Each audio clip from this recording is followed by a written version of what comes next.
अस्सलाम वालेकुम। आज इस वीडियो के अंदर एक न्यू टॉपिक स्टार्ट हुआ है जो कि होमोजीनियस का ही है। लेकिन अब हम होमोजीनियस की अलग टाइप्स को पढ़ेंगे जो कि होगा। टॉपिक का नाम है हमारे पास reducible to homogeneous differential equation. तो चलिए इस टॉपिक को कवर करते हैं और इनके केसेस को स्टडी करते हैं।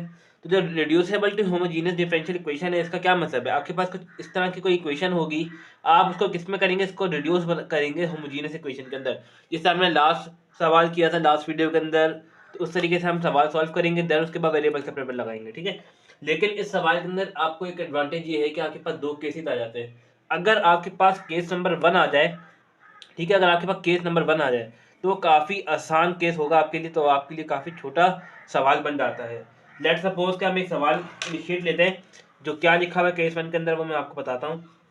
सवाल है आपके पास dy by D x is equal to 3x minus 4y minus 2 upon 6x minus 8y minus 9।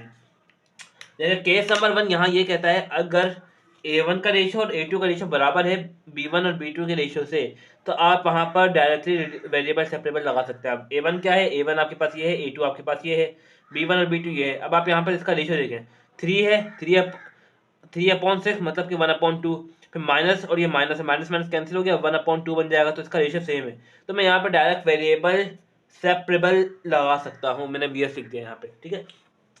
अब एक बात आप लोगों के जहन में आनी चाहिए कि हम यहाँ पर रिड्यूसेबल टू होमोजीनियस इक्वेशन क्यों लगा रहे हैं, जबकि यहाँ पर हम होमोजीनियस भी लगा सकते हैं। तो उसका जो जवाब है वो ये है कि आपके पास होमोजीनियस के अंदर आपके पास कांस्टेंट नहीं आते थे, आपके पास सिंपल दो वेरिएबल होते थे। अगर आपके पास ये दो वेरिएबल ना हो सी वाले, तो आप यहाँ पर इन शॉर्ट इजीली आप variable separable sorry homogeneous differential equation आप इजीली लगा सकते थे। अगर आपको प्रीवियस क्वेश्चन दिखाऊं, तो जिस तरीके से आप यहाँ देखें, यहाँ पर आपके पास कोई भी कांस्टेंट नहीं था, हर के पास एक वेरिएबल एसोसिएट था, तो तभी हमने वहाँ पर होमोजीनियस इक्वेशन लगाई थी। जब भी आपके पास एक कांस्टेंट आ जाएगा, ठीक है, इक्वेशन के अंदर, तो आप वहाँ पर रिड्यूसेबल टू होमोजीनियस इक्वेशन लगाएंगे। जैसे यहाँ देखें, आपके पास एक भी वेरिएबल सॉरी एक भी कांस्टेंट वैल्यू नहीं आ रही, तो इसलिए यहाँ पे हमने होमोजीनियस लगाया था। ठीक है। तो यही वजह है कि हम इसको इस तरीके से सॉल्व करते हैं। तो इसको हम खोल लेते हैं अपना पेज। तो यहाँ पर आप कांस्टेंट की वैल्यू देख पा रहे हैं, तो हम यहाँ पे कांस्टेंट की वैल्यू को सबसे पहले रिमूव करना है। वो कैसे रिमूव करेंगे चलिए देखते हैं। सबसे पहले हम केस 1 को स्टडी कर रहे हैं। तो केस 1 के मुताबिक ये जो इसका रेशियो है, इसको साइड वर्क में कर लेता हूँ। A1/A2 1/2 आ रहा है, और B1/B2 कितना आ रहा है, 1/2 आ रहा है।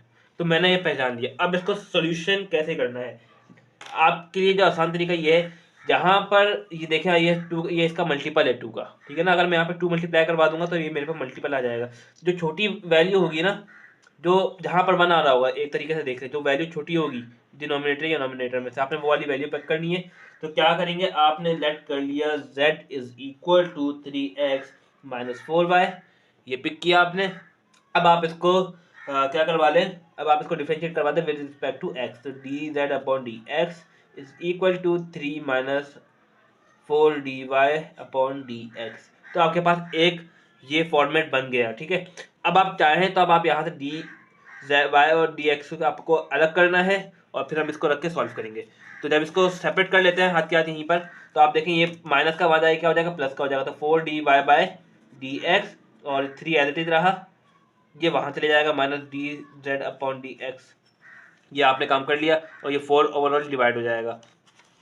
तो इन शॉर्ट क्या बन जाएगा, D Y by D x is equal to 1/4 bracket के अंदर लगा के 3 minus D Z by D X. आपके पास एक ये इक्वेशन फॉर्म हो गई है, जो कि फॉर्म करना काफ़ी आसान था, जिस तरह हमने होमोजीनियस की इक्वेशन को पुट करके सॉल्व किया था। ठीक है। अब आपको क्या करना है, अब आपको ये करना है, अब जहाँ जहाँ ये वैल्यू थी आपको वहाँ पे वो वैल्यू पुट करनी है। किस तरह देखते हैं।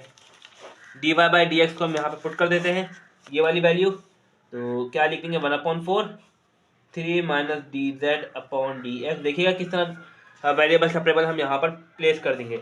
अब आप यहाँ पर देखें, जो आपने ये वाली जो वैल्यू ली थी 3x माइनस एक्स, मैं इसको इससे लिख लेता हूँ। तो आपने लेट किसको किया था, इसको, ठीक है ना। तो ये किसके बराबर होगी, z के। तो z माइनस 2 आपके पास ही बन जाएगा। नॉमिनेटर में।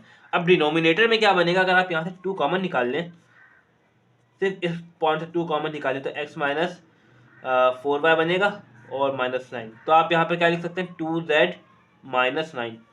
ठीक है, क्योंकि ये जब पूरी की पूरी वैल्यू किसके बराबर हो गई, z के, तो 2z माइनस 9। तो आप यहाँ पर ये वैल्यू प्लेस कर दें।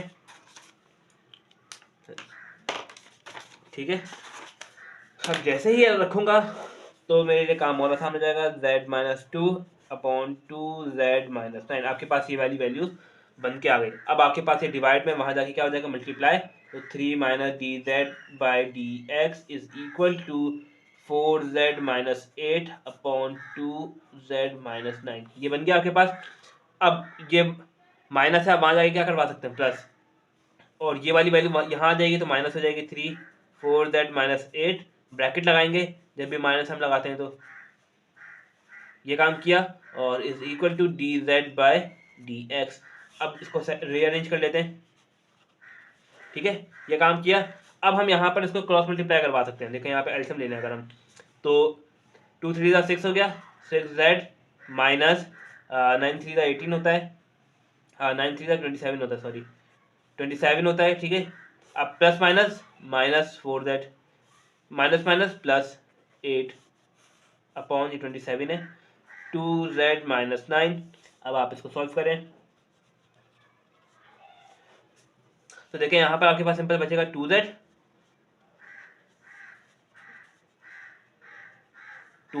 और जब हम इसको ऐड करेंगे तो हमारे पास आ जाएगा माइनस का 19 एंड यहाँ पर अपॉन 2z माइनस 9।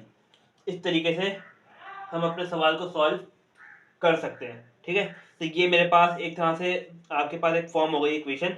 अब आप यहाँ पर क्या करेंगे, इंटीग्रेशन, वेरिएबल सेपरेबल बन गया एक तरह से आप लोगों के पास।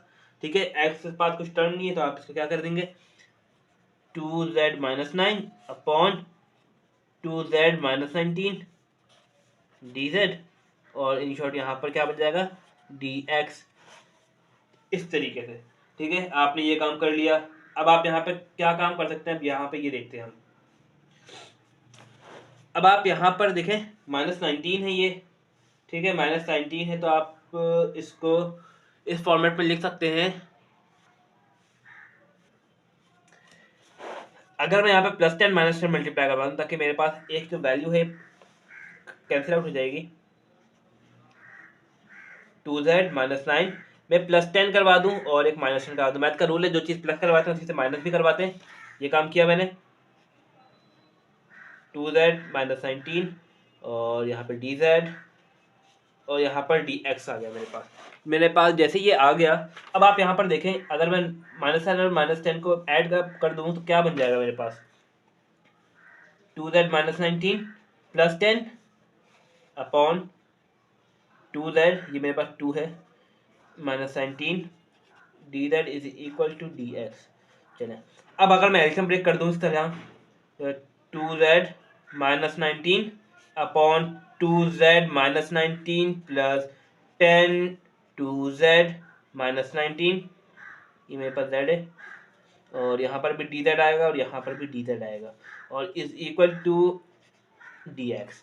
अब आप यहाँ देखें ये कैंसिल आउट हो गया, तो आपके पास इन शॉर्ट क्या बचेगा यहाँ पर, dz प्लस, अब आप इसको अगर देखें तो 2z है, अगर आप इसका इंटीग्रेशन सॉरी डेरिवेटिव लेंगे तो क्या बनेगा 2, तो आपके पास ऊपर 2 मौजूद होना चाहिए। तो मैंने 5 को बाहर निकाल दिया और 2 को एज इट इज रख दिया ताकि मैं यहाँ पे इसको ln की फॉर्म में ले जा सकूँ।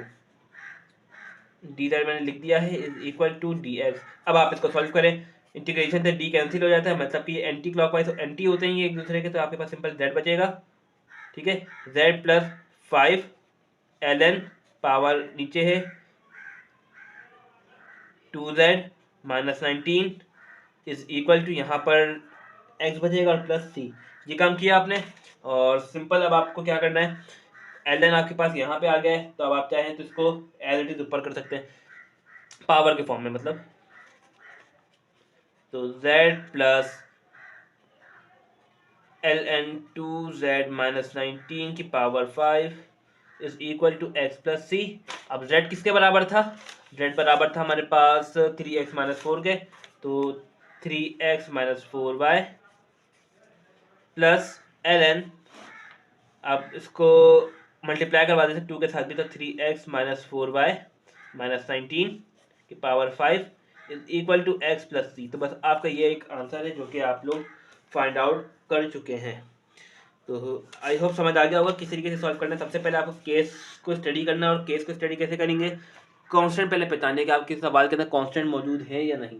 अगर कांस्टेंट मौजूद नहीं होंगे तो आपको सिंपल होमोजेनियस इक्वेशन लगानी है। अगर मौजूद है तो आप केस 1 को स्टडी करेंगे। पहले केस 1 मैंने आपको बता दिया किस तरीके से, इनका रेशियो चेक कीजिए, अगर ये बराबर आ जाएगा तो इसको चेक करना है और इसको लेट कर लें z के बराबर, और फिर सिंपल यहाँ पर इसका डेरिवेटिव लें और इसको होमोजेनियस इक्वेशन बना दें। तो काम काफ़ी आसान है। नेक्स्ट वीडियो के अंदर हम और सवाल को सॉल्व करेंगे ताकि हर एक मैटर आपसे अच्छे से सॉल्व होना शुरू हो जाए और किसी भी किस्म की परेशानी ना हो आप लोगों को।